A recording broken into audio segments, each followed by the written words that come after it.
ஒரு பிஸ்னஸ்னாலே இன்றைக்கி bad customer experience சொல்கிறாங்க, கஸ்டமர் சப்போர்ட் நல்லா தரமாட்டுறாங்க, இல்லை ஒரு ட்ராப் செட் பண்ணுறாங்க. சின்ன விலையில் நீங்கள் உள்ளே வந்ததுக்கப்புறம் அதுக்கப்புறம் பெரிய விலை சார்ஜ் பண்ணுறாங்க.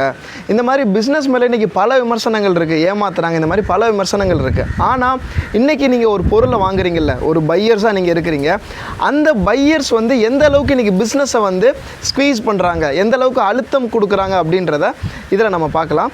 நீங்கள் ஒரு சர்வீஸ் வந்து ஒரு $1000 நீங்கள் சார்ஜ் பண்ணுறீங்க, நீங்கள் சொல்கிறீங்க இந்த ஒரு வேலைக்கு வந்து ஒரு $1000 சார்ஜ் ஆகும் அப்படின்னு சொல்லிட்டு அந்த பையர் என்ன பண்ணுறாங்க அப்படின்னா, இல்லை நான் வந்து $500 தான் கொடுப்பேன், எனக்கு அங்கே அவ்வளோ தராங்க, இங்கே அவ்வளோ தராங்க அப்படின்றத சொல்லுவாங்க.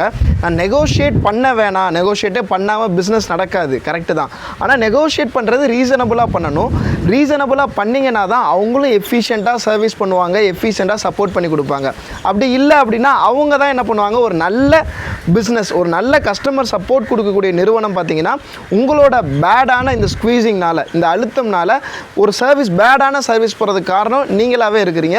இதனால தான் மார்க்கெட்டில் நிறையா பேட் சர்வீஸ் வர்றது, நிறையா ஃப்ராடெல்லாம் நடக்கிறதுக்கான சான்சஸ் இருக்குது.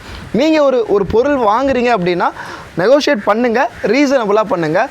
அதுதான் இன்றைக்கி இருக்கக்கூடிய பிஸ்னஸ் அண்டு பையர் மார்க்கெட்டை வந்து கரெக்டாக கொண்டு போகும் அப்படின்றத நம்புகிறேன். தேங்க்யூ.